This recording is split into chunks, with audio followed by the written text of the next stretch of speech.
Bayangkan ada satu trik sederhana yang bisa membuat orang langsung merasa nyaman, tertarik, bahkan nggak bisa berhenti memikirkan Anda.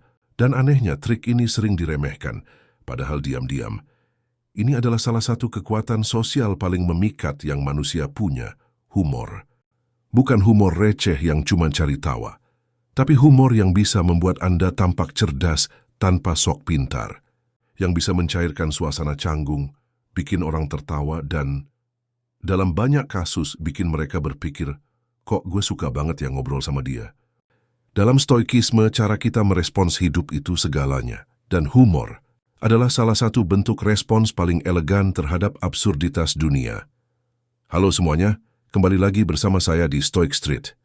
Di video ini, kita akan membahas 6 trik humor yang kalau Anda bisa menguasainya, bukan cuma bikin orang ketawa, Anda bisa membuat mereka terhubung secara emosional. Dan itu jauh lebih kuat dari sekadar lucu. Tapi, sebelum kita mulai lebih jauh, tekan tombol subscribe untuk bantu channel ini terus tumbuh. Trik pertama, play dumb elegan. Dalam stoikisme kita diajarkan untuk melepaskan keinginan untuk selalu terlihat sempurna. Maka dari itu, trik pertama ini adalah tentang berpura-pura tidak tahu atau bahkan bersikap sederhana dalam situasi yang sebenarnya bisa membuat kita terlihat cerdas. Kenapa ini penting?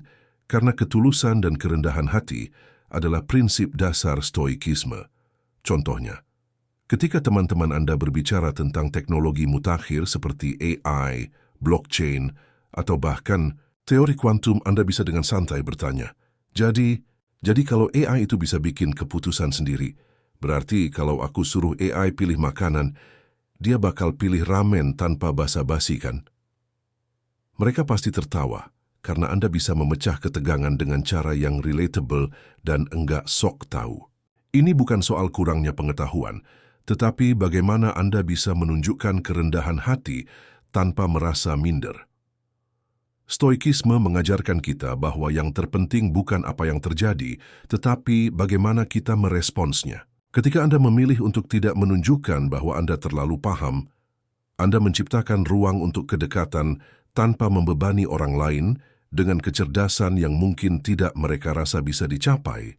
Trik kedua, sincerity fake out, humor yang menggoda tapi terkendali.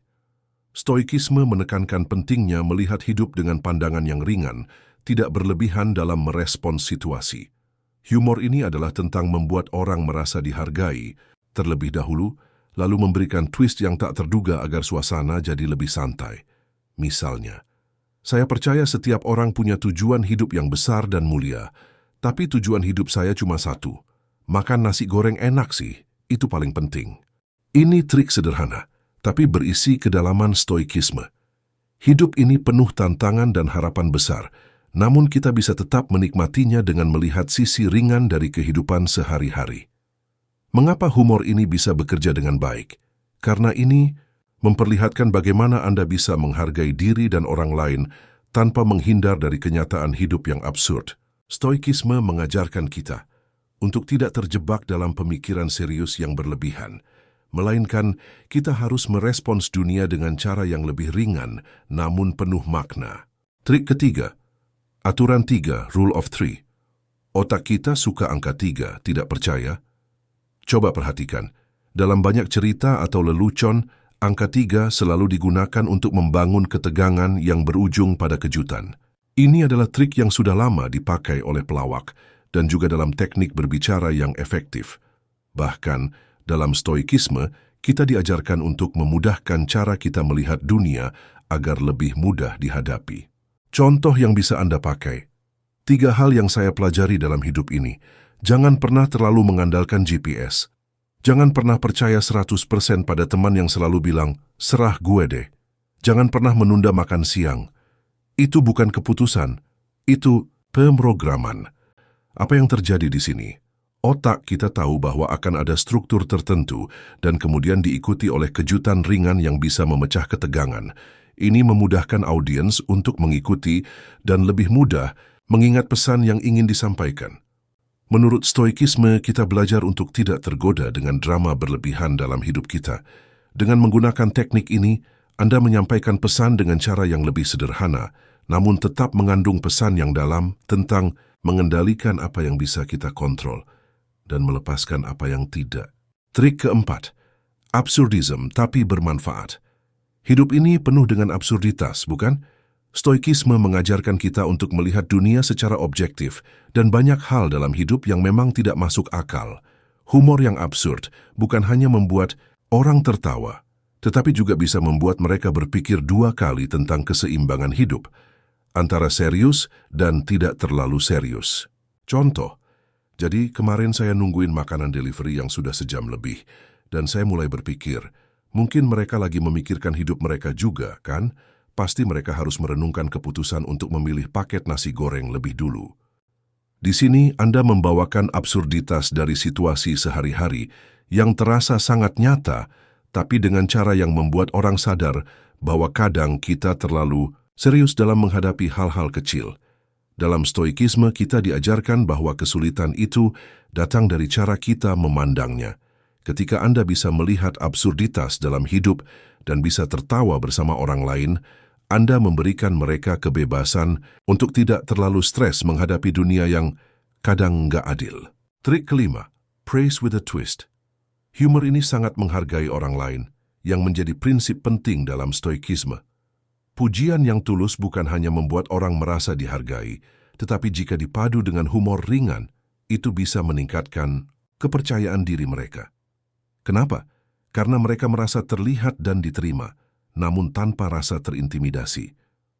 Contoh, lo itu hebat banget bisa multitasking, ngomong sambil mikir, sambil nggak ketinggalan tren terbaru. Itu kayak punya superpower di dunia kerja. Pujian yang dikombinasikan dengan twist kecil seperti ini membuat orang merasa nyaman dan lebih dekat denganmu tanpa merasa canggung. Ini adalah pembelajaran stoikisme yang penting. Menerima diri, kita tanpa ego yang membebani, dan mengapresiasi orang lain tanpa kepentingan tersembunyi. Trik keenam, self-humor, tertawa dengan keberanian.